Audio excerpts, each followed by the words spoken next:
this thing on? We talking about practice, man. As I work with my hands. It's a misdemeanor in 27 states. You gotta be comfortable with your co-host in this amount of space. Yeah, I can see me and you. This guy runs a state. You get that through your head? You just got hashtag content. Technology and stuff. Open your grill. It's stuck in your teeth.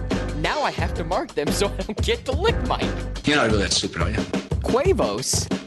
I'm just here so I won't get fined. We'd have a lot of editing this time. The ceiling is the roof. Let's make it happen. Jay Cutler calling it quits from the booth before ever putting on that glorious headset. He's taking his talents to South Beach. As far as pigskin goes in this neck of the woods, Jenna Cottrell of WHAM is hopping on. Talk Bills Camp 2017. Hey, speaking of time, we're throwing it back to a better time. We're doing a mock draft of the top 80 stars. Have your relish handy because we need some Dodger dogs to go with the Los Angeles baseball success. TBD.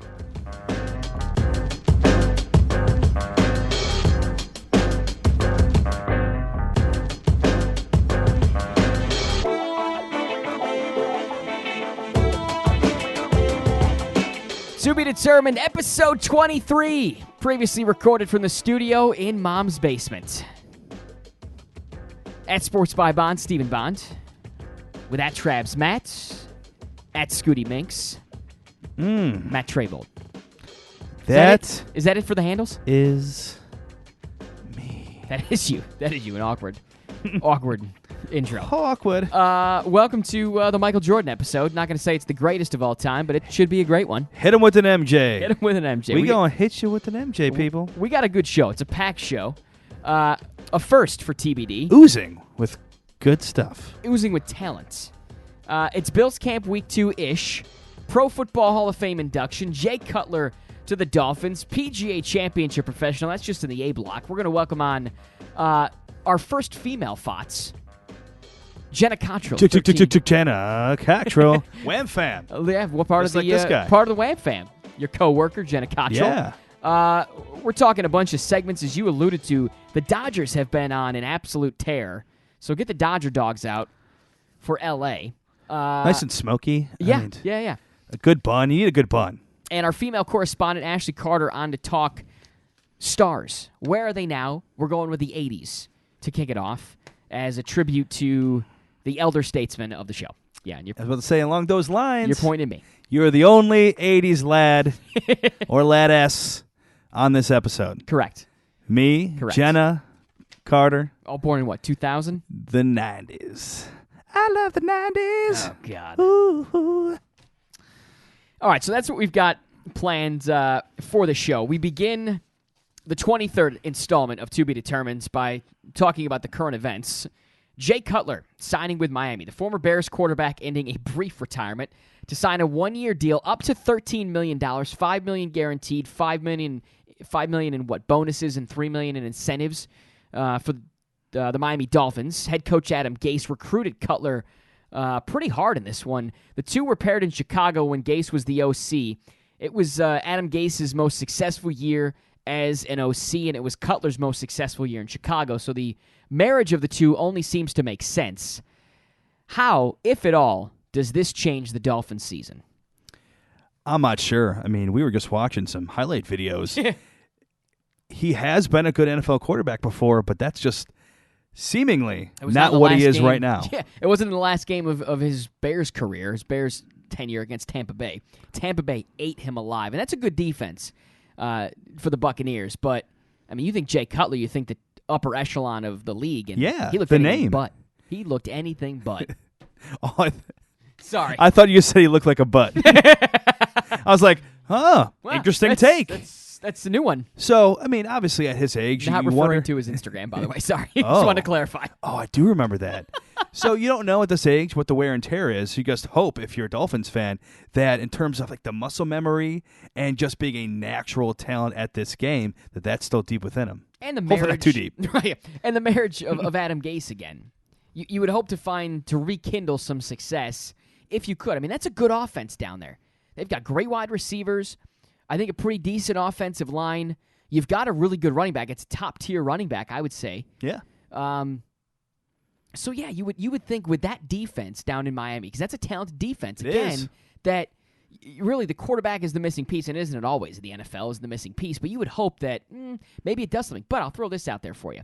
Matt Moore, the backup quarterback, last year had to play in 5 games. He started 3, went 2-1 as a starter. His only loss was to the Patriots, the eventual Super Bowl champs. So, the question is, Miami's coming off a season, the second question I should say, is Miami's coming off a season in which they made the playoffs as a wild card. Can Cutler get them back to the wild card and beyond? I think he will be just enough because, like you mentioned, I mean, that core of wide receivers, there is a lot of talent around him. I think kind of like Peyton Manning, maybe not quite at that level, even though it was not his best season. But with the Denver Broncos fairly recently, he did just enough, even though he wasn't at the best talent level of his career. So I think there's going to be just enough. But what I'm very impressed in is that you had Jay Cutler look like he was going to get a cushy, kind of like we talked with Romo on the show before, a cushy gig in broadcasting. And you have Adam Gase, I think it was Ian Rappaport of NFL Network said, he is a college-level recruiter. And you don't usually see that in the NFL ranks. Well, that's interesting right there because you wonder, after he was done with the Bears, nobody really recruited or went after Jay Cutler. So I think he chose the booth as opposed to trying to connect with a team.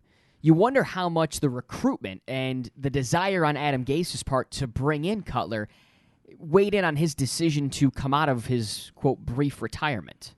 And I think that's something that NFL guys going into the college ranks have issue with, is recruiting is very, very different from the pro ranks. Yeah. I wonder if he's a very good recruiter or if he's very good in recruiting guys he already has a big relationship with. That's a good question. All right, let's go to Bills training camp, week 2 kicking off. Sammy Watkins briefly leaving on Sunday after rolling an ankle on the same leg that he suffered that broken foot on. Sammy's saying that he just overextended on the route, tweaked his ankle, sat out briefly, but was able to return, did some individual stuff. If you're the Bills, at some point, do you put bubble wrap on the guy into the regular season or just let him run wild and risk the injury? He's been doing... I was going to say, just knowing his injury history, but also knowing that this is the final year of his contract and he really just has to prove it. So that's the question.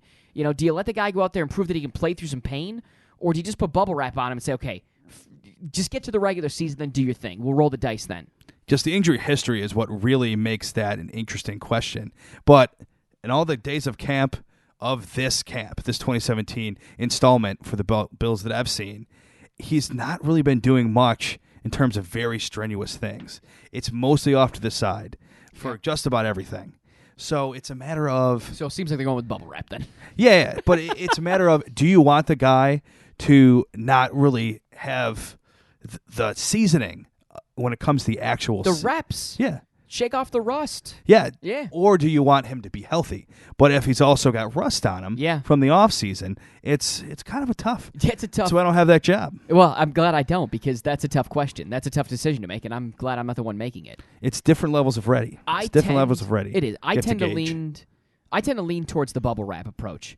Just get the guy to the regular season. Let him do what he's going to do. I mean, you see him make these ridiculous one-handed catches in practice and in training camps. He just seems like a guy that, all right, tell him what route you want him to run. He's a phenomenal route runner. Just get him to the regular season.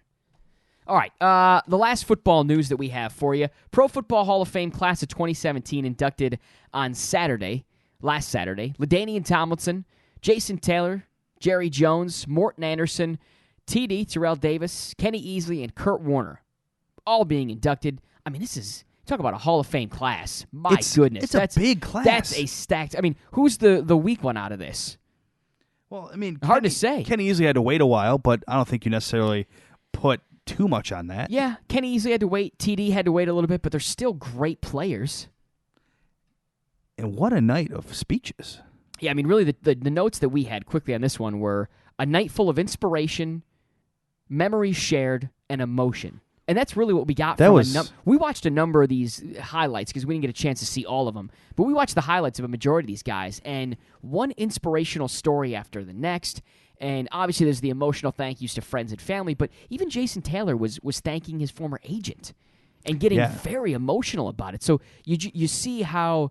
you see these guys on the field, and that's one story. What you don't get to see and experience is their road getting there and their road staying there.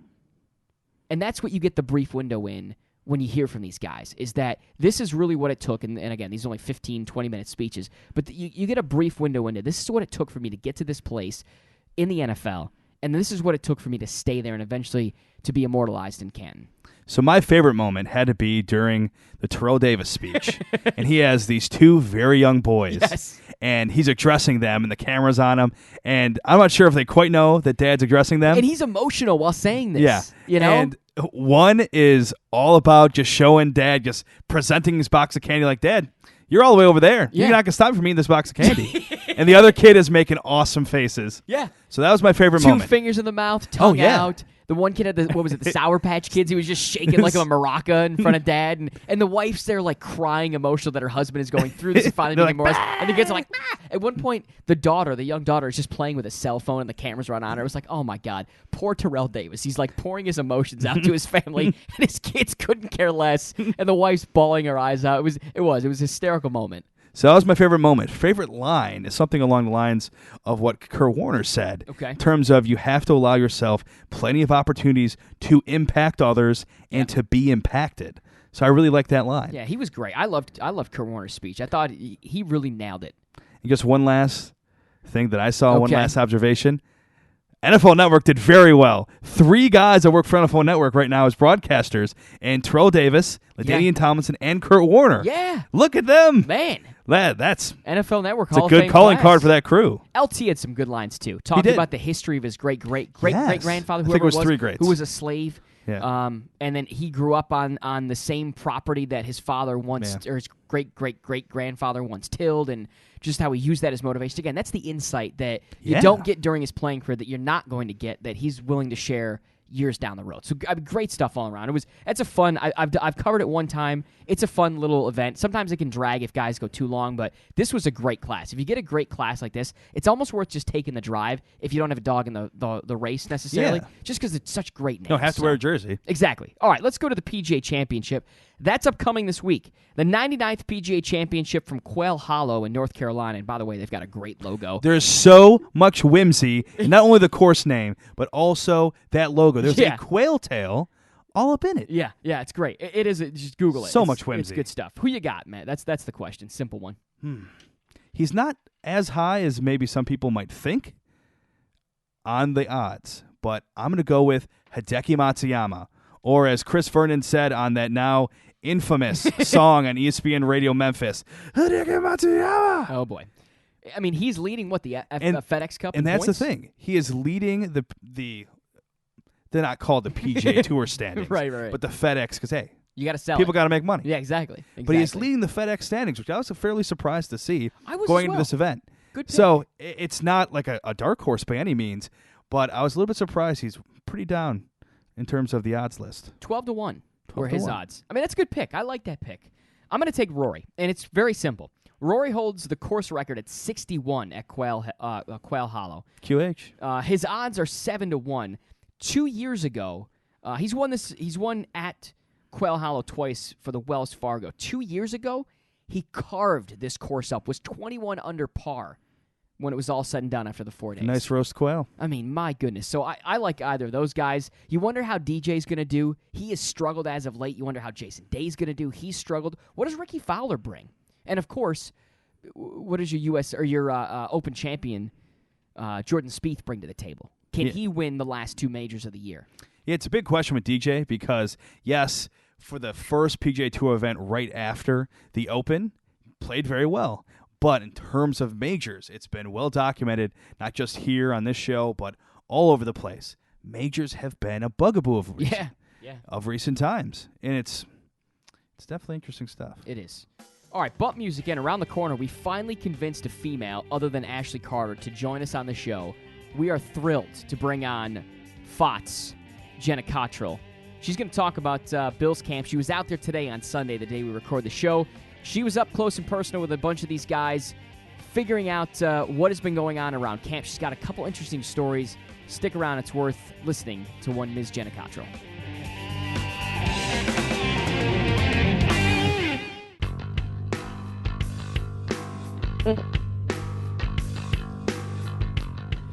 You're you, I'm me. I hope you listened to the first part of the show to learn our names. We're back here on To Be Determined. One at Jenna Cottrell just staring at us as if. What do What you am mean I we had to learn supposed their to do? names? I don't know. I don't know this. I don't know what to do with my hands here. Normally the guest laughs at that joke that Matt has because it's hysterical. Tough crowd, apparently. Oh, I man. didn't know. She just did. It's like, I'm actually on the air with these two idiots. I'm hurt. Matt. Hey, It's okay. I know I'm funny. Shade. Throwing you guys static. a lot, Sorry. a lot. At Sports by Bob with that Trebs, Matt. I suppose we're pleased to welcome on at Jenna I'm Cottrell of 13 Wham Come on Sports now. in Rochester, New York. This guy's barn too. We're teaming up on you. Yeah, I'm with two whammers. Wham fam. Yep. Two whammers. Wham fam. Wham fam. We can find Jenna on the Twitter at Jenna Cottrell. Yes. The Twitter. Facts. The Twitter. Hey, Matt. Oh yes. For those watching the video version, that's what, Yes. Clarence from Up or something. Whatever Spot on. You got it. whatever the secondary character in that is. I don't know. Also known as Russell, not Clarence, Russell. but we'll. The You're close. the audio You will show tried. that I did say that. Just gonna go back through. Just and don't fix check that. it. Just trust me. Good to know. Jenna, how are you on a Sunday night? Now that we've reached nighttime. Good. Bills practice just wrapped up about 3 hours ago. So Nice. big week ahead. The first preseason game of the summer on Thursday. So the Bills have a lot of work to do. I was gonna say, wait, how do they look? But I guess that answers that question. So let's go to let's go to the first actual question. Tell us something about the Buffalo Bills now that we're in week 2 of the training camp that we didn't know before. So it's day 1 of week 2. So things are a little sparse in terms of that. But I will say, fun fact learned today. Eddie Yarborough, it's a name that you might start hearing around. It's kind of a sleeper pick, under the radar guy this camp. He's a defensive end out of Wyoming. Big dude. He actually can play the ukulele and will take requests. Really? So we might have to invest a little bit in time in that. But he said that his favorite song to play is actually Pony by Genuine. That was So there's a lot of layers He's to a that. walking conundrum, this guy. Yes. that big man with that little thing in his Yes, hand. yeah. Oh my Yes. gosh. To look even tinier, it's perfect. And I can only say it as "yeah, bro." I don't know, just the southern dandy in me. Does that make sense? Yeah. All right. No. The Southern dandy from Greece, New York. So the Yes. big news from training camp that you were there today: Sammy Watkins rolling an ankle on the same leg as that broken foot he had. So what happened there, and what's the latest with the Bills' number 1 wideout?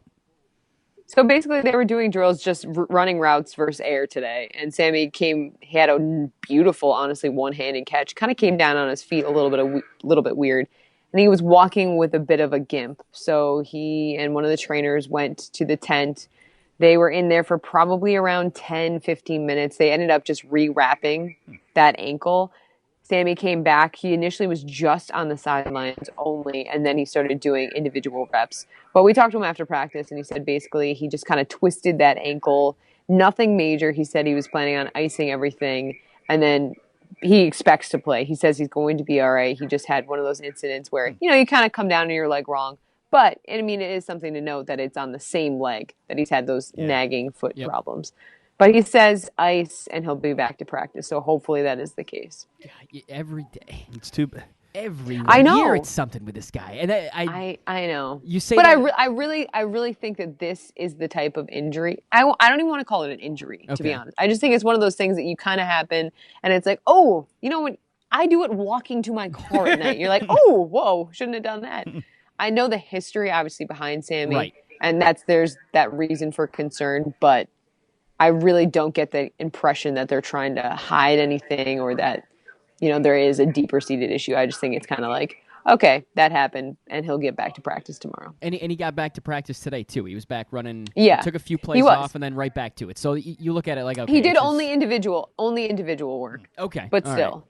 But still, I think it was more a precautionary thing that McDermott really just wanted to make sure to the nth degree that he would be okay. Yeah, and that's kind of the debate with him. Do you just leave him out there to let him get injured, or do you put him in bubble wrap and, Yeah. So let's stick with the injury front, though, Jenna. We'll move to Cordy Glenn. This is a guy that's also battled ankle injuries. What's the latest with Cordy? We know he's been banged up, but it sounds like he returns on Sunday. Yeah, so Sunday he was out on the field. He was back practicing. Sean McDermott was saying it's really just a day-to-day type of situation. Now, he did fly down to Charlotte to get a second opinion, but he was at practice on Sunday. So you would have to assume that that means pretty good things moving forward for this Bills team and for the Bills offensive line.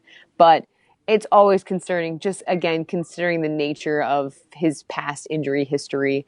But he was back to practice, and hopefully that trend will continue for both him and Sammy. Who do the Bills turn to if Cordy can't stay healthy at that left tackle position?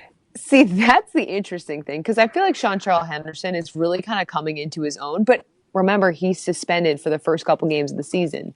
So it's like next on that depth chart, you look at a guy like Deion Dawkins out of Temple, who literally was just drafted this past offseason.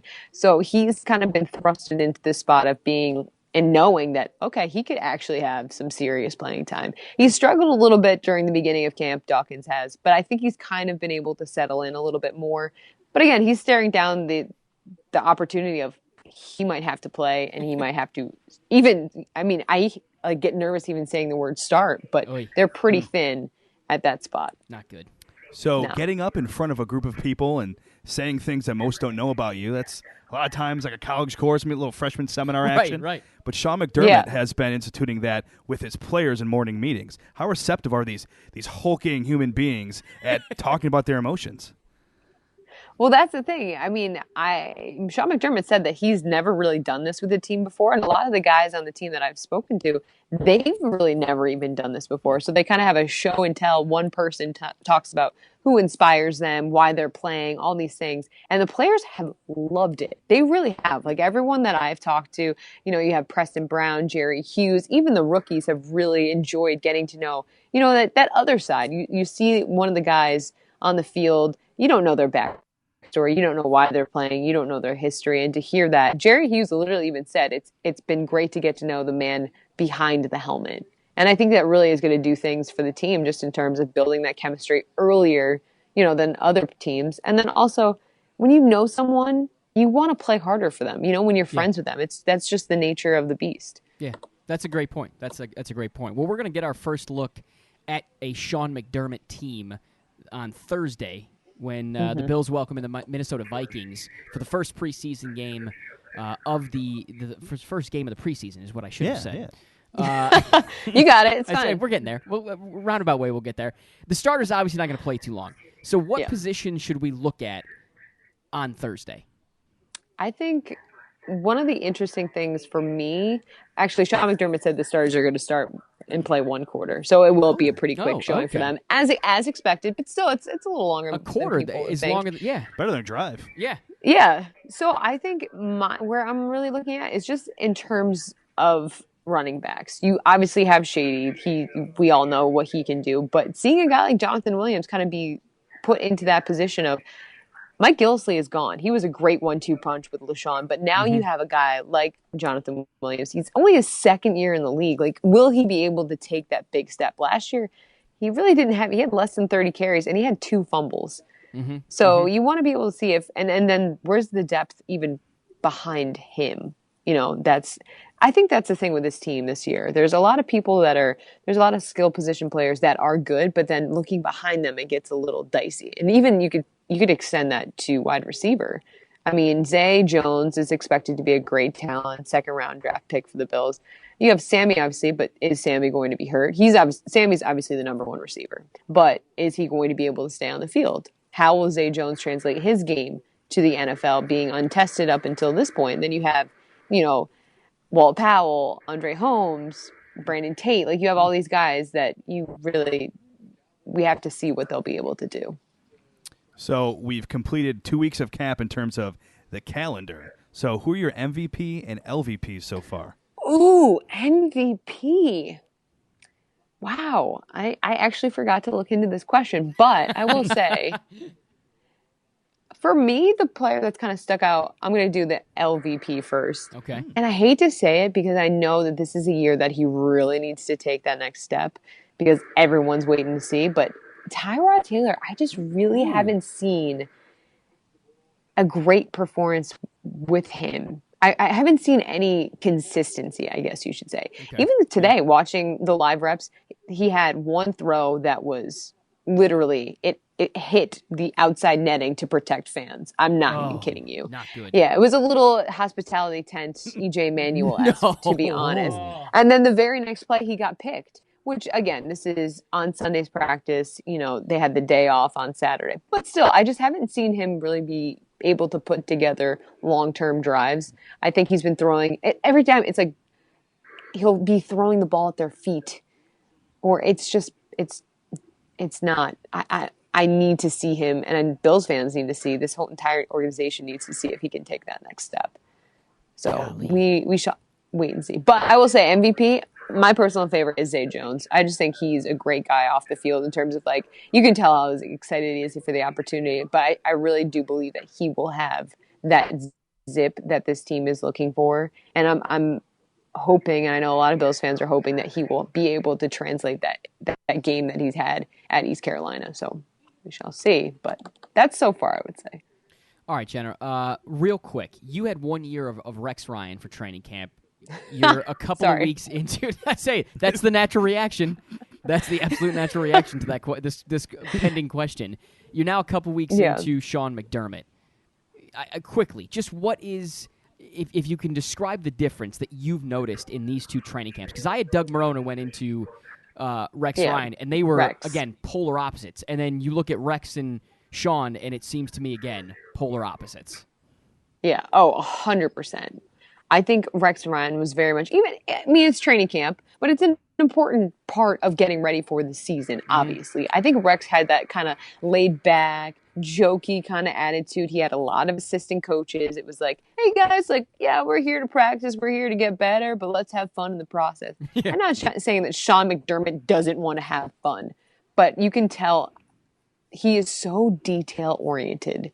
Like everything is on time. It is scheduled out, it is organized, and he will go through and he will literally stand there and watch over every single group to make sure that they are accounted for and make sure that they are actually performing well. And I really see involvement even from the Pagulas more, being there and watching as opposed to last season, which was something I really didn't see all that much. Like the Pagulas would come, but I've seen Terry almost every practice. Wow. So that's something that you really were lacking last year. Yeah. And just overall, the way Rex Ryan would run a press conference in terms of, he just loves his little jabs and his little snippets. And Sean McDermott's not quite like that. We were never a little more straightforward. Never at a loss for a story with Rex. That was the greatest thing. No. You're never at a loss for a story with Rex. So you got to actually put some work in this year, Jenna. Exactly. You know what? I'm a little upset, but it's all right. Hopefully that means it translates to a couple more wins, and I'll take it. Yeah, right. I mean, as far as the media goes and press conferences, I miss Rex. But 100%. That happens. I loved watching Rex's press conference, being at the podium, because he would get this grin on his face, like, probably shouldn't say it, but I'm gonna. Yeah, exactly. You're like, okay. Don't care. All right. Yeah, exactly. Like, okay. He was just doing him. You could tell he was having fun along the way. Yeah. All right. Now getting away from sports a little bit here. It's the final five. Number one, what's your alma mater? Syracuse. Go Orange. That's where we are right now. That's true. Well, that's true. Not on the hill, but you're not on the hill. Thank you. Correctly. Look at that. See, I don't even know that term. She's real snippy at that. Defending the what? SU I'm Hill. just saying. Townie over the here. The city of Syracuse. Townie. Yeah. All right. You're a townie. Go SU, that though. sounds really awkward to say. It's what? Go SU? No. That I'm a townie. Oh. But aren't you? It makes me sound really creepy. I don't know. I don't like that. I don't like the term. I don't know. All right. Townie. Thank you. Let's go to your secret talent then, Jenna Cottrell of 13 Wham in Rochester. What is your secret talent? I know Matt is really thoroughly going to enjoy. Look at his face. He's very excited for this very answer. excited. Dear sweet baby Jesus. But in college, at Syracuse, I played on the ultimate Frisbee team. Wow. And I was, in fact, captain. Il Capitano. Yeah. Matt, soak this in. Enjoy this, because it was very much a secret talent. So are you, really good at KanJam? Oh. I love KanJam. Oh, absolutely. Oh, 100%. Always going right to the slit. And I love it. I love it because people don't expect that. So then people people sometimes are like, oh, like we'll see, especially as a female, people are like, oh, you know, and then I'll just crush everyone. So it's fun. I thoroughly enjoy playing KanJam. Okay, duly noted. If there's ever a KanJam around, Yeah, I I got one in my car. Really? I kid Hey, you not. gotta put I your really reps in. do. Gotta put your reps in. please Student tell of the me, game. Please tell me you've practiced this solo. No, I haven't practiced it, but it's the perfect lawn game, so it has to be mobile. Come on now. Good God. That is everything. Does it All need right. to be in your car at all times, though? You're always prepared for No, KanJam. it's mostly because I'm lazy, to be honest. But let's be real. That's first and foremost. All right. All right, let's hit him with a trace. Number 3, best Halloween costume. Ooh, so in college, my senior year, I was very poor, as most college students are. So my Halloween costumes haven't been spectacular. But I was Helga Pataki. Oh my from God! Hey Arnold. Really? Yes. I have pictures to prove it. Yes, it was great. Had the little. The all Unibrow? pink outfit, pink on pink on pink. I did not do the unibrow. It was college. I was still trying to be cute. But See? Well, at least, hey, Come on, Matt. some people would just be a student of the game. I already know, said it yeah. once. They just grow it out themselves. That's true. That Daniel Day-Lewis would have done that. Yeah, how committed are you to the I'm role? not Callow. I'm not. No, I'm not. Oh, boy. I'm not. I'm not doing that. But I was Helga Pataki. I was quite proud of myself. That's It was awesome. bought all at Salvation Army, so I was Oh. also on the budget end of things. Yeah, but that's I love Salvation Army. it's a good find though. That you can Me get all that stuff at the too. Salvation Army. It created enough to put it all together. So kudos. Exactly. I like that one. All right, favorite beer. So right now, I'm really into Porch Rocker from Sam Adams. I don't know. Have you guys tried it yet? I haven't tried not. it. Haven't tried it. Heard It's of so good. it. Okay. Super good. Very much a fan. It's like the perfect summer beer. Is it like Super a real light. oaky finish or no? I don't know Yes, terms. it's just like a Chardonnay. Yeah. No. Oh. No. Oh. Oh. I was like, really? It's just Sam Adams. No. All right. no. It's like one of those. You know how they have like the shandies that are like lemonade and beer. Yeah. It's that, but way less lemonade-y, so you don't feel like you're drinking like a Smirnoff Ice or something. Okay. All right. It's good. It's good. Try it. all right. I'm down with that. Trying to get iced? Do it. I dare you. Trying to get He's iced. trying to get iced. Are those fighting words? I'm scared. All right. She's gonna I know pick where you. you work.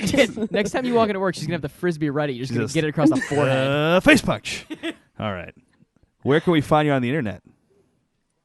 Twitter. At Twitter. At Twitter. At Twitter. Okay. That's a good handle. That's a good You must have handle. a lot of followers. At Jenna Cottrell, Cottrell. Facebook, not so much. Don't Twitter, call her yes. Cottrell. No Facebook. Don't. Don't Matt do it. just Oh, learned how wow. to say my last name, and we've Yeah. been working together for a year. And like last week. like I bet you. How do you say it? Cottrell. We just said it. He was under a lot of pressure. Don't give me too much. That was Yeah. a pressure He situation literally. there. Do you see those eyes? Those were like deer in headlights. Like, Really nervous. He was nervous. Gather my thoughts. Cottrell. Oh goodness. Jenna you pulled it Cottrell. together, Matt. I'm happy. Number 1. You did it. Jenna Number Cottrell, one. 13 Wham Sports in Rochester. We thank you for the Yes. time and the insights. Much thanks. Thank you, guys.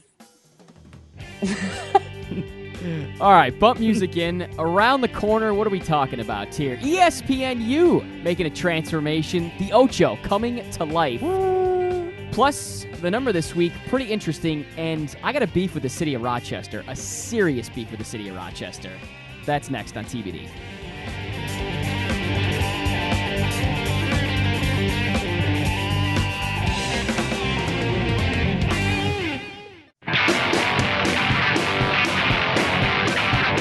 Big Daddies of the Cypher. We spew insightful when we're back here on To Be Determined. Boom. Boom. Whoa. Do you not spew insightful? No, I think you would wow. spew very insightful. I hope. You don't but think what my you said? goodness, those just a couple of bars from one at Scooty Minx. And Cypher, that's just like when you get around in a circle, essentially. My mind in is rap. My mind is blown from that right there. Big Daddies of it. So. Golly. All right, at Sports by Bond with that Travis Matt, a.k.a. at Scooty Minx. You got a little flavor of the Scooty Minx there. You did. The show at TBD_show. You can find us on Instagram, To Be Determined Show, on Facebook, To Be Determined Pod. Email the show, tbdmailman@gmail.com, or get all of those on the website, tobedeterminedshow.com. Got some views. We got a few views in Russia, believe it or not. So I don't know if we're going to be under investigation, but we had nothing to do with it. They just clicked on our website. Siberia, we test very well there. I guess so. Somehow we end up with like 4 or 5 clicks out of the bunch that we got. Again, not Kosovo? sure. Well, again, we were basically in the United States for clicks and views on the website, but for that whatever reason that that popped up. HTTP:// couple of them. I guess so. Right into that domain name. All right, we go to B-side story. And the B-side story is all about Colin Kaepernick. The big push to try to sign the guy, maybe the Dolphins would take a look at him before they go with Jay Cutler. It didn't happen. The Ravens didn't happen. Seahawks wide receiver Doug Baldwin saying owners are definitely sending a message to the players by not signing Kaepernick. He says the owners are saying stay in between the lines. Baldwin saying it's frustrating because you want guys to speak out about things whether you agree with it or not. But I think that's definitely playing a role now more so than I thought it was going to. And that was part of his quote. A petition is starting to circulate online to boycott the NFL if a team does not sign Colin Kaepernick. That online petition already with 27,000 signatures and growing. It's starting to go viral. I think it's pretty telling in a couple ways in terms of the support for him. So not only his peers, and this is big, we've talked about in the show before in a segment where you have Pete Carroll. And now, yes, it's still Seahawks, so maybe Pete Carroll is kind of spreading the love in terms of that. But these are guys that have not been a coach of his, a teammate of his in the past. These are guys that are on a different team, presumably. I mean, I think it's no chance it goes to the Seahawks. We've already talked about this. Right. So this is somebody that they're probably going to have to play up against, and they're supporting him in this sense. So I think that's very telling about across the league what the support is for him. And what I was very, very surprised, and I think would surprise most people hearing the statistic, is what you guys said about 27,000 people have signed this petition. So, in support of him, in essence. Yes. So that's not obviously most of the population, but a lot more than I thought would go that extra mile in terms of signing a petition about it. And I think those kind of numbers should propel the owners in at least somewhat changing their mindset on it, because these are the kind of people that are paying to take in their teams in multiple facets. So do they think it's a business to them? Yeah. Do they think that the popularity, cents. that the popular ideal about this is going to be maybe separate from them? Now, the Ravens owner, Steve Busciotti, said that it would have been basically, and I'm paraphrasing here, summarizing his words, that it would be bad for their image. Which I think is interesting because Colin Kaepernick, and ultimately this comes down to business decisions. So they want to be associated with a guy, and you know, when he says bad for the image, that means ultimately bad for the business, bad for dollars. But this is a guy that's in the top 50 in jersey sales in the NFL and isn't on a team. Okay, yeah. This is also the same owner that allowed Ray Rice to come back and play for him. Yes, so and for a lengthy period of time. Think And there's talk of a statue for Ray Lewis in Baltimore, a guy that was accused of a double murder. Obviously never found guilty, but accused, okay? So in the NFL, what we're saying is you can be accused of double murder, but don't dare speak your mind about social issues. We don't want to hear your thoughts on any issues happening in America, but if you do something awful like maybe a Greg Hardy where you are accused of domestic violence, where you throw your girlfriend onto a bed full of weapons, that's okay. We'll give you another shot because we think you're talented enough to make a difference on the football field, but don't dare speak your mind about any social issues. I mean, this is simply amazing to me that we're at this point in this country. You would think that specific GM would kind of see the writing on the wall, or just think about the past in general, or at all, where maybe I'm not the NFL owner that speaks up on this, with the track record of some of the guys in terms of off-the-field problems that have been on my team.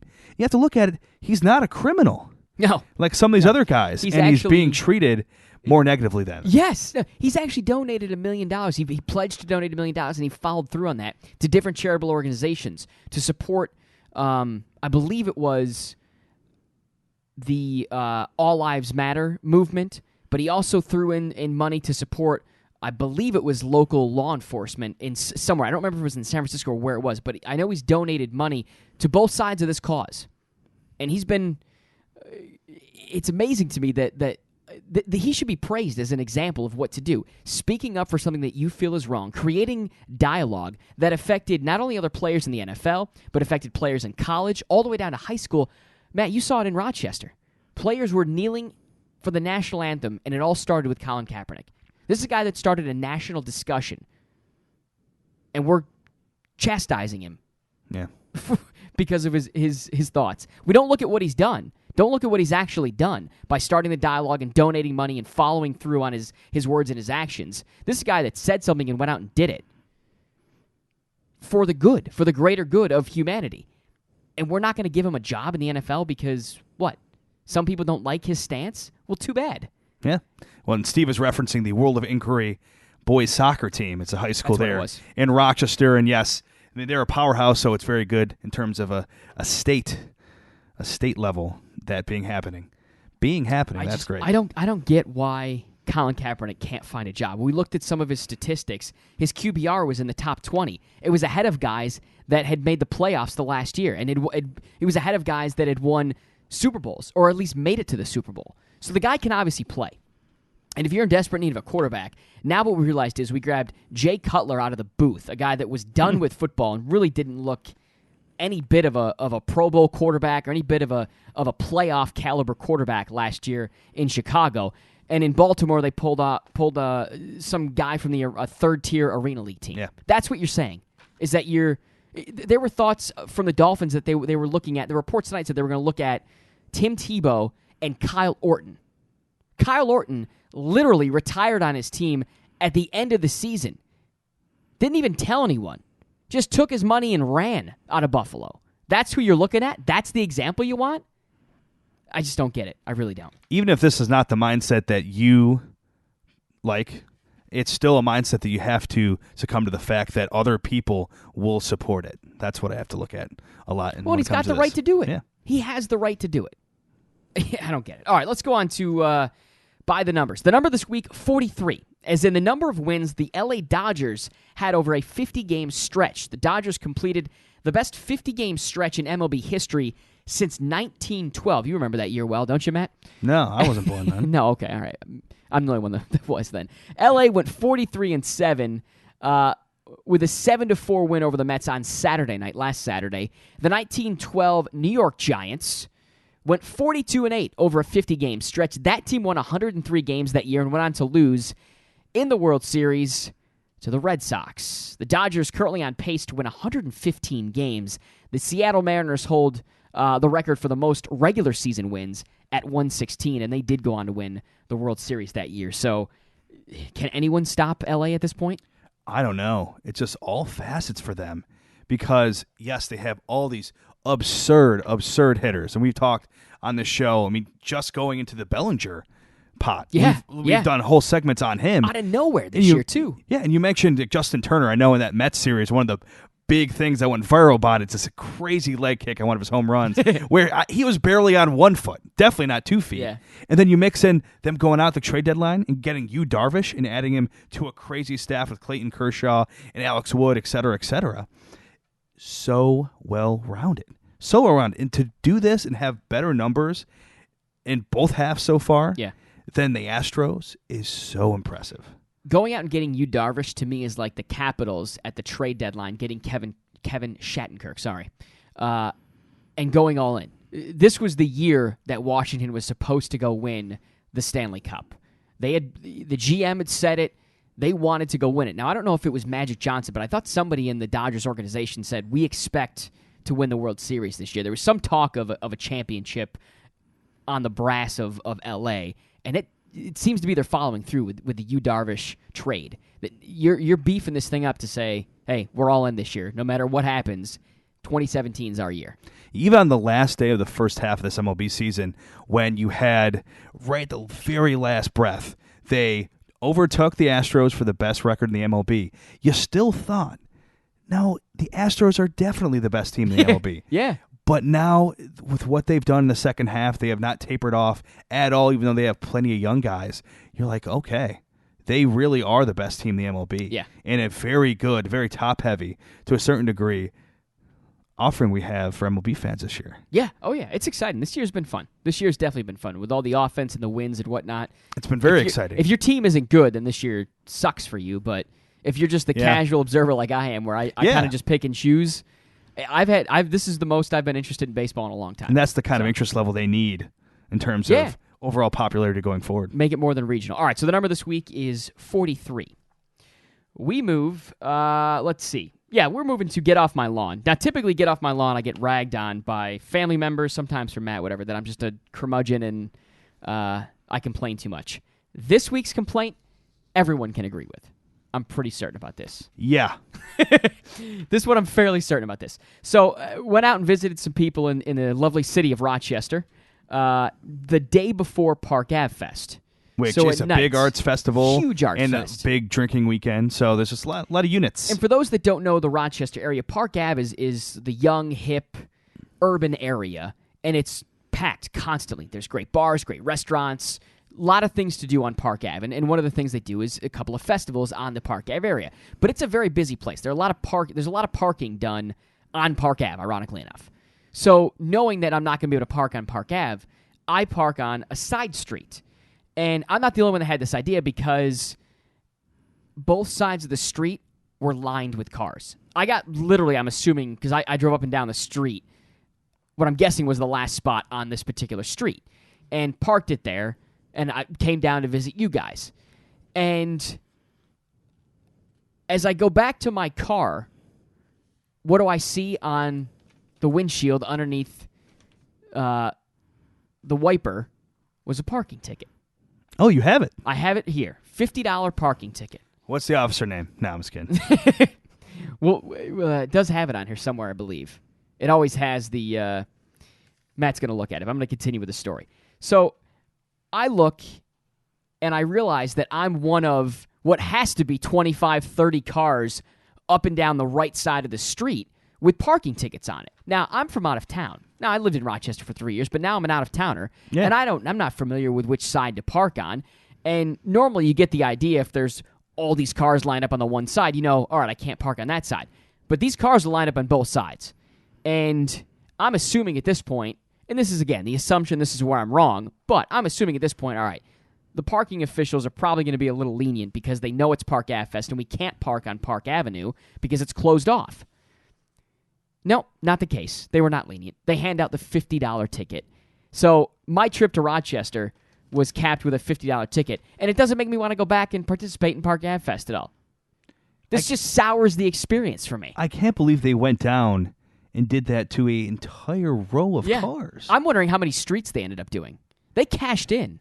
This has to be at least like a $5,000 proposition, because the street that I parked on, Miggs, was not the only one that was lined up and down both ways. Signage has to be so much better. Just city parking in general. Signage has to be so much better. It does. It's all over the place. But if you're going to have a festival, you got to be lax about it. You want people to be downtown, and especially the night before. So what are you going to do? You're going to create business for your bars and restaurants downtown the night before and the day of. You're obviously holding this festival to bring people to a certain area, whether it be downtown, whether it be uptown, whatever it might be. You're closing off these streets to bring commerce. You're going to make money off this Park Ave Fest, or your businesses are going to make money, so it's then in return good for the city because it keeps city businesses downtown. What you can't do is hand out $50 parking tickets like they're lollipops to people trying to participate in these things. That's what you can't do. Unless it's egregious in an event like this. If I'm blocking a hydrant, sure, tow me at that point. Unless it's egregious. But I wasn't. You do not do it. And then in the high traffic times like this. And then the worst part is, I go to sign on last night to take care of this ticket. It's $50. You can pay for it online. I'm going to do it right away. I'm not even going to bother to fight it, even though I should. Go to pay it, type in my information. So it says type in your ticket number. So I type in the ticket number, not up there yet. And I just figured, oh, God, what does this mean? And thank goodness I was talking to you because you experienced something similar to this where you got a parking ticket and it doesn't appear right away. Yeah, and you get the message that, it has to go through the system digitally. It takes a little bit of time. Really? It shouldn't take any amount of time. Get it over with. Yeah, it shouldn't take any amount of time. If you're going to charge me for this, let me pay my friggin' fine and let's get this over with. Come on. What are we doing, City of Rochester? This is pathetic. Meter maids. Golly, meter this is maids. pathetic. Just meter maids. That's his job. Needless Sorry to say, if any meter maids are listening right now. Yeah. That's just a job with just nothing to it. maybe take a nap during the next festival because it's ridiculous. Needless to say, I will not be attending any festivals in downtown Rochester. One quick point in terms of signage. There's parking signs. Yes. It says no standing. Cars don't stand? Cars I are don't not standing. understand. They're on all fours. Those are ridiculous. Those are ridiculous signs. It is. They're very misleading. All right, so the city of Rochester, get the heck off my lawn. All right, let's go to Twitter takes now. Not one particular Twitter take, but several, I guess. Yeah, there was a number of tweets. one by a CNN reporter, one by a LA Times reporter. Very good. Yeah, tons Very of good. tweets on this. ESPNU transforming into, yes, ESPN the Ocho. Not a new headline here. That's fine. But we did a little investigating this because we wanted to find out what exactly is going to be on the Ocho. Is it going to be still college stuff? What is this going to be? So, dodgeball actually might be the most normal sport to appear on the Ocho. Sporting events are planned like American disc golf, roller derby, cornhole. These are all championships, by the way. And then the Moxie Games. This is phenomenal. I can't wait for the Moxie Games just to see how this plays out. It's a combination of dodgeball, juggling, martial arts, volleyball, table tennis, and yes, soccer. Okay, did you process that? Dodgeball, juggling, martial arts, volleyball, table tennis, soccer. What happens during this? I am just thrilled to find out. As long as there's nunchucks. And then they're going to have the U.S. Open Ultimate Championships, which is Ultimate Frisbee. Hey, now. Maybe Fox Jenna Cottrell Look at that. could finally follow through on her dream. Look at that. Look at the connection Golly. there. That just works out too well. What a show. What a show. ESPNU changing to ESPN 8 on August the 8th. That's So 8/8. that is your Twitter take. For all you calendarists. Calendarists out there. Anything else on ESPN the Ocho? Moxie Games. Amazing. I can't wait for it. I'm going to be glued to my TV. Popcorn in hand. Just one hand, though. Just one hand, though. All right, little bump music in. Around the corner, we're welcoming in our female correspondent, a very female-centric show today. From FOTS to the correspondent, Ashley Carter going to join us. Where are they now? Little mock draft. It's almost time for your football drafts. We're going to do a mock draft. Stars of the 80s. Little throwback. A couple of names, a couple of TV shows, movies, hopefully, that bring up a little nostalgia for you. TBD rolling on.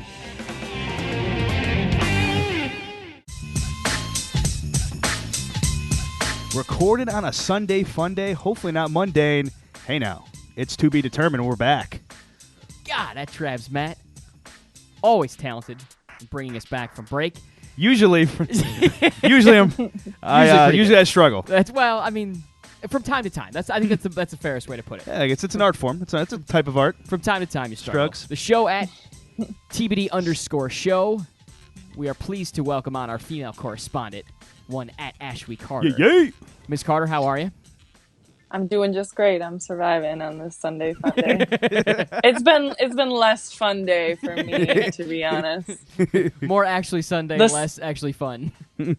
Yeah, the sun has hurt me today, so I can't even do this. One too many adult beverages will do that to you. Hey, hydration is key. Yeah. Hydration is Little key. vodka sodas all night. I had like a lot of vodka last night. VOKKA. A lot of vodka. Vodka. Alrighty then.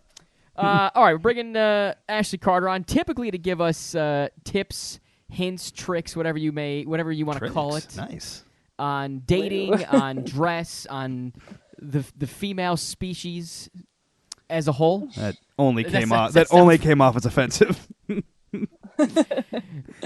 All right. It was not good. It was not good. I'll be the first to admit it. So this week we thought we got to do something different. We've had this idea cooking for a couple of days now, maybe it a week and a half, so about finding stars from the 80s, 90s, 2000s, what have you, and then kind of doing a mock draft. We're getting close to the fantasy football season, and we figured this would be our way of remembering some stars of yesteryear and just trying to rekindle some memories, I guess, of the childhood and whatnot. Not so much for you guys this week, but maybe a little bit for me, since we're starting with the 80s. The only 80s kid, not just in this segment, but on the show in general. my man. Yeah, you old Ben. Okay, you know what? Hey, that's just facts. As if I don't. We were 90s kids. In your face. It's okay. It's okay. Yeah. Yeah, we had Vanilla Ice. So, pretty big deal. Stick that in your pipe and smoke it. We had what? MC Hammer? Yeah. You Oof. did. Whatever. All right, anyway. So, as the elder statesman, I'm going to start this draft off. Top overall pick for the 80s, because I was an 80s baby. Late 80s, I will add, by the way. Very late 80s. Still 80s. I have to see your I have to see your papers Still on in that there. No Show great... me the birth certificate. one. Where are your papers? Oh, good God. All right. The top selection, David Hasselhoff. One, taking him right off the board. The Hawk. Obviously known for Knight Rider, and I have / Baywatch, because Baywatch was late 80s. I mean, I grew up watching Baywatch. Hey, it's That's still 80s. really why I did it. But this I'm guy... sure you did, Bon. Okay, you know what? Hey, a growing young boy. I went to church right after that. He was. I think he had a. shower. I think he had. Oh, spoiler alert! I think he had a cameo in the most recent one. I never saw the most recent one, so I gotta didn't go. either. I gotta find it. Not good. I was gonna say his last TV gig was Sharknado: The Fourth Awakens. Everyone remembers that instant classic. Oh, piece of that's a good TV film. Cinema. Quite film. Yeah. Quite the film. All right, who wants the second pick? Are we going Matt? I can go. All right, Matt's got the second All right. pick. Going the Bayou Baritone. John Larroquette, I think. Larroquette? We were looking What up else this do guy. Yeah, so, like we just mentioned, I'm not an 80s kid, so Night Court was his main thing. Yeah, big in the 80s. Never watched it, but I'm sure he was very good. But still acting. Parks and Rec, Galentine's Day. I don't know if anyone listening in is a fan of Parks and Rec, but he was the mother of Leslie Knope. It was the dude that was in there. I don't know if it's her father or I don't know what it is. But yes, the love of Leslie Knope's mom. In that. My gosh. So pretty good selection. Number 2 right off the Nice. bat. So kind of an unknown thing. Carter's dog going to continue to bark. For those wondering, I did get a few comments last week. What was that? We didn't get a dog in studio. That's Carter has a dog. Oh, I'm so sorry. No, it's Did you fine. hear It's it? fine. We do a little bit, but that's all right. Yeah, That's he's fine. The, It's he's ambience. the worst. All right, Carter. So to round out round 1, and then you've got the first selection in round 2. We're going to do a bit of a snake draft here. Who you got for the third overall selection? Well, I'm going to come in big and strong. I'm going Mr. T with it. Okay, all right. Yeah, so he, in the A-Team was totally awesome. Obviously best known for that, yeah. And now, as we found out, he was on Dancing with the Stars. Had to look that up for the last TV gig there. We did, and I think we just know as a society that means the downfall of your career when you are on that show. Oh, and he was also in a Snickers commercial. I was just say best known maybe for I remember the Snickers stuff most recently, but And accessories. yeah. A lot of feathers, a lot of chains. Yeah, a lot of chains. He liked his gold. And the signature mohawk, whatever he did. still rocks to this day. Still rocks it. It's amazing. You know, like now it just goes on with Velcro because he's got the male pattern baldness. But hey, it's still there when you see him at public events. He That's all just that sticks matters. it on. All right, Carter, start off the second round. Your first pick in the second round. All right, I'm going to go female this time. I'm going to go with Molly Ringwald. Oh. She was just, the biggest thing in the 80s with her chick flicks that she came out with. Yeah. And The Breakfast Club, which a lot of people love that movie. 16 Candles and what the heck else was she in? Oh, we looked it up. Legend. I can't She remember. was a There's legend. a third one. Anywho. But after that, she was in this slew of movies, and then she kind of disappeared for a while, and I saw her pop back up again on a Freeform show, like The American Teenager, about teenage pregnancy, and she played the mom. So Full circle. and apparently she was in Riverdale, which I've seen. I'm familiar with the internet, and they tend to talk about it on there a lot. So. Molly Ringwald, known for the prize red hair. redhead of the 80s. Yeah, from one ginger to another. Yes. No surprise why Carter picks her. All right, Matt, your second selection. All right, going Jeff Cohen, known as being Chunk on the Goonies. Goonies. Yes. Classic. So That's a classic right he there. got out of the business, went to Berkeley, was the mic man at Kale football games, so still has that Wow. personality. Look at the nuggets this kid's pulling out of left field. Oh That's my not gosh. on the rundown, people. He good trimmed down, but still did the truffle shuffle for all those Bears fans. And now an attorney. And we were looking it up. Really? I think the firm is named after him. He's one of the names. Yeah. But So I he's don't a know. partner. It matters. Is he before or after the ampersand? That's the I don't key. know. Do you want to be before? I'm assuming, right? I think so. Hey, you want to be the first name out the mouth? That's prime real estate. Yeah, that's All key. right. I hope he gets like a 6-pack or something, Yeah. and he can't do the truffle shuffle. Jeff Cohen. Good selection in the second round. All right, I'm going to round out the second round. Don Johnson, best known for Miami Vice in the '80s. I mean Crispy, if I Nice. remember. Yeah, Quite crispy. It was in back then. I mean that show was something. He had the Testarossa, Oh. the old Ferrari. Did he rock the white suit or did the other guy? I can't remember now. I think it was him. I think it was I him. want to say he had the white suit too. I mean that white suit to me just screams '80s. And like a lot of chicks. And Yeah. Yeah. So he's still acting, and what I had down here for his most recent acting gig was he played Kenny Powers' father in Eastbound and Down. Oh. And That's I think it longevity was right there. season 2 he was Yeah. in. I think he had appearances in other seasons, but I think it was season 2, maybe it was 3. Whenever he went down to Mexico is when he appeared. So that was I don't know, big fan Eastbound and Down. So that's the last selection in the second round. We'll go to the third round. It's me, right? It's me. Oh. You're always stuck in the middle. You're sandwiched in the middle. Snake draft. Oh, Snake you just draft. had one. One just now. Yeah, okay. So the first selection, third round, Lou Ferrigno, Whew. the Hulk, the Hulkster, bringing the guy out. Nice. Still acting, and as Matt pointed out, we looked this up. He's done a number of voice roles that were uncredited. He's going to be on the latest Thor, whatever the heck. Ragnarok. Yeah, whatever the heck that is. After the call. And of course, maybe his best supporting acting role as of late in a movie was "I Love You, Man." Yeah, that's the thing. Like, it was an actual Yeah. supporting role. It wasn't just a cameo. He's like a major plot person. It's like ridiculous. But I saw Did he play himself? Yes. Yeah. And there were So not a lot of range, I guess. But Yeah. maybe that's why he didn't win that award. but And as I recall, like still very large too. yes. Oh yeah, he's still Yeah. with it. Yeah. I dude could still pick me up and break me over his head. I saw him on a commercial for that Well, I Battle could of the probably Network do that. Stars. Kind of looks like a potato. Easy now, Carter. I heard you snuck that in. What? Didn't mean to completely ignore you, Matt, but Carter claims Go she on. can lift me up. You're a skinny guy. I don't know. Well, I'm going to have to agree with that. It's okay. And I didn't realize this segment was going to be beating up Bondo. We would have renamed That's the whole it. show. You started with the statesman. He said, remember, elder statesman still has statesman in it. So keep Yeah. your chin up, kid. Yeah.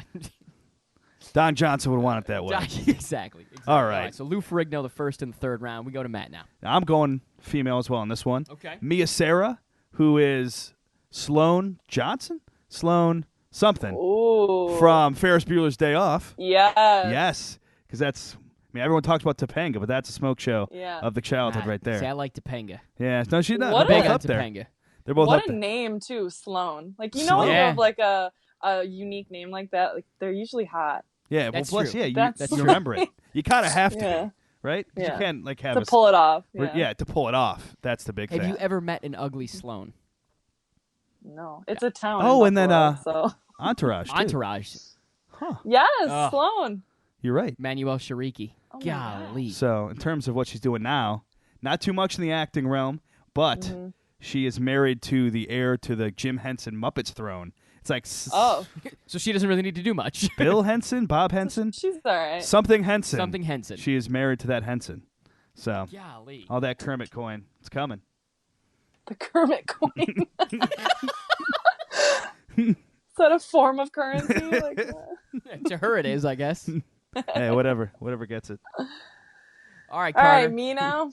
You've got the next two selections, so you end the third and begin the fourth rounds. Okay, so for the third round, I'm gonna go Roseanne. Oh, Yes. classic. Legend. Which, Very like, to be typical. honest, I don't even know her last name. Bar. Oh, Oh, okay, Roseanne Barr. Okay, I just know her as Roseanne from Roseanne. That was her Yeah. show. You don't need to That know. was the Yeah. show. It Yeah. was great. It's kind Her of and like John Sting Goodman. or Bono. Yeah, exactly. Roseanne. Yeah, exactly. Or Cher. Like she Yeah, is Cher, just there you go. Roseanne. It's kind of true. Yeah. And as we looked up, she made an appearance in the final Nightmare on Elm Street, Freddy's Dead, which is, again, Fitting. another indication that maybe your career is going down the tube is you're in a fourth string of horror films. That sounds like a straight to DVD right there. Freddy's Dead. She pulled a Hasselhoff there. Yeah. Yeah. And then apparently she was a judge on Last Comic Standing, which I remember a little bit. She was Alright. very mean. That's not I even. can't imagine. Not even remotely nice. Yeah. All right, Carter, what do you got for your fourth selection? All right, and then the fourth and final selection is a personal favorite of mine. It's dear to my heart. It's Jennifer Grey, who who played Baby in Dirty Dancing. Awesome chick flick, so great. I used to watch it weekly, like no lie. Nice. Once a week. Oh, Patrick Swayze in his prime. I mean, just God. Those just cheekbones. what a heartthrob. Oh. Oh God, him hungry eyes. Like it was just a great movie all around. But Jennifer Grey, she was so cute in it. I loved her so much. But she was also the sister in Ferris Bueller's Day Off. She's pretty mean So in much that. Ferris. Okay. Yeah. And apparently in the 90s she got a nose job because that was like kind of her thing. That was it. And then that was her career. Apparently, you take away your individuality, take away your career. What she's known because, for. A little Can't bit. take away the signature. Yeah. It'd be like I know. Mr. T shaving the mohawk. Exactly. Can't do it. And then and of course, she was on Dancing with the Stars. So Another indicator. yeah. But that just goes to show, don't change yourself because that's people true. don't care about if you're like everyone else. Don't you ever dye that red hair, Carter. Don't you I dare. won't because then I'm going to end up on Dancing with the Stars. That's true. So. All right, Matt. All right. My final pick to be Fred Savage. Ah, Known for the Wonder Wow. Years. that's a good one. And he's really only gone from boy to man boy now. Really still looks like himself. It really does. The though. middle of the He face, does. it's uncanny. So still acting. He's never changed. Mostly directing, but still acting a little bit. One of my favorite Netflix series, Friends from College, with Kobe Smulders and Keegan-Michael Key. He's part of that, one of the big dogs. Ooh. He's one of the friends from college. Yeah. It's in the title, and he's one of them. So he my might be God. directing it, too. So Yeah, probably. He might be. He directs a Probably lot. should have looked that up, We but probably should've. it was not. Good So producing. He does direct I've a lot. heard good things about that. I do like it. So. I really do. Fred Savage is classic 80s, too. Yeah. It's longevity. He It's is. classic 80s. All right, so for the final pick in the Where Are They Now 80s draft, I'm going personal favorite as well. I grew up watching this show, so I had to go with the main character, Richard Dean Anderson, best known for MacGyver. RDA. Oh. Ooh. Love me some MacGyver. I own MacGyver. I own the straight-to-TV movie MacGyvers, Really? both of them. Mm-hmm. Big MacGyver guy. I'm I used looking to at have your DVD rack over there. I don't see it. It's upstairs. Oh, It's upstairs. It's way You're before a liar, DVDs. Bond. Well, I used to tape every episode on Oh, my VHS tape. gosh. You guys don't know what VHS tapes are, but I mean they're the Yes, things we used to use. do. You youngins. Please. You youngins. Blockbuster. Fun I used to make videos on VHS Oh, tapes, look at you. So, oh, yeah. Look my at you, gosh. girl. Old school Vine. That's what I'm saying. Before Vine was Vine. Yes. Best Now it's known, gone. Richard Dean Anderson, best known for MacGyver, but actually did more episodes of Stargate SG-1 than he ever did of Ooh. MacGyver. Huh. So, little fun fact. He's now retired, and we saw him. He sort of ballooned up after he retired, so.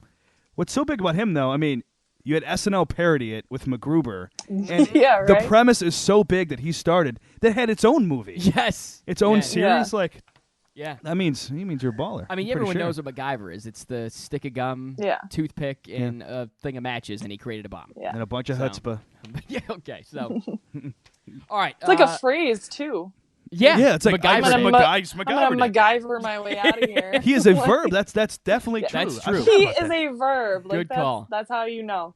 That's So how success means one, like people know you just by your first name, Yeah. or you become a verb. you become a verb. And failure That's is Dancing with the a Stars. Dancing with the Stars or a fourth installment of a TV movie. Yes. Oh, That's how you know you've lost it. Yeah. All right, Ashley Carter, where can we find you on the internet?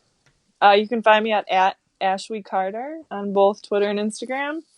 So come check me out. Perfect. Ashley Carter, the female correspondent of To Be Determined. We will return next week with the 90s. Thank you. Thank God. Yeah. Yeah, jeez. Thank you for appeasing me going with the 80s. I got a little pushback, but I appreciate it. You too. Ashley, thank you for joining us. We appreciate it.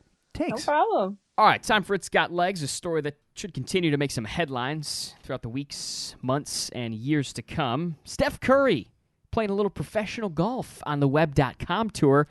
Curry missing the cut in his first pro event, but he did shoot back-to-back 74s. Good outing if you're Steph Curry and you're a professional basketball player. I kind of like the idea of Curry competing in some pro events in the offseason. Now, I know he had a long regular season. He's had 3 really long regular seasons, but I kind of like the idea of this, that he stays in that competitive spirit and that competitive mindset. The hardest thing in my mind, I guess, is to duplicate that game day, game action experience. And I think this is a way for Curry to stay in that, but not physically jeopardize himself. He's not going to be swinging the sticks like Tiger, but he's certainly going to be getting after it, enough so to stay competitive. So that's, I think, really the debate is, do you want guys to rest, or would you like them to stay kind of in that competitive mindset year-round? Well, my thing is, if people are going to be really getting on him for doing a quote-unquote another professional sport, I mean, this is one of the less taxing ones. Yeah. So it could be much, much worse in terms of that. And you've seen more taxing ones come into play when it comes to maybe a football player playing basketball and it's gone awry.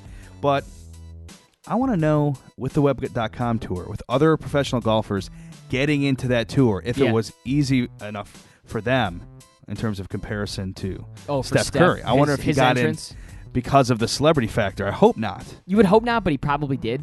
Yes. We should have looked that up. That was and bad when you first talked to me about it, I was like, oh, I just assumed it was a Pro-Am. Yeah. Plenty of other situations have Yeah. come up over many, many years. That it's still very impressive. I know he didn't make the cut.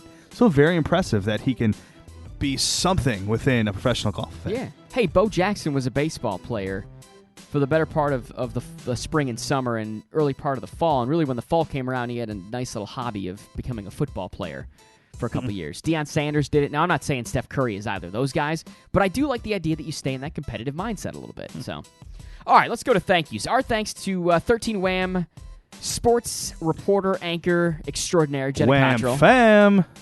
Yay. You can find her at Jenna Cottrell on Twitter. Our thanks to the female correspondent of TBD, one Ashley Carter. Our thanks to the guys at $10 Tea Club. Make sure you head over to $10tclub.com. Use promo code TBD. Check out the show on the website, tobedeterminedshow.com. Leave us a comment. Drop us an email. Let you know what you think of the website to, tbdmailman@gmail.com. On Twitter, at TBD_show. Give us a follow. Shoot us a tweet. Instagram, give us a follow. To Be Determined Show. On Facebook, it's facebook.com/tobedeterminedpod. Yes, my thanks to, that's it for the social media stuff. I was trying to think of something else. My thanks to Matt for showing up. Our thanks to the senior producer, Mitch Beluca. Our thanks to the executive producer at Sports by Mom. Anything else? Mm-hmm. All right, later, boys.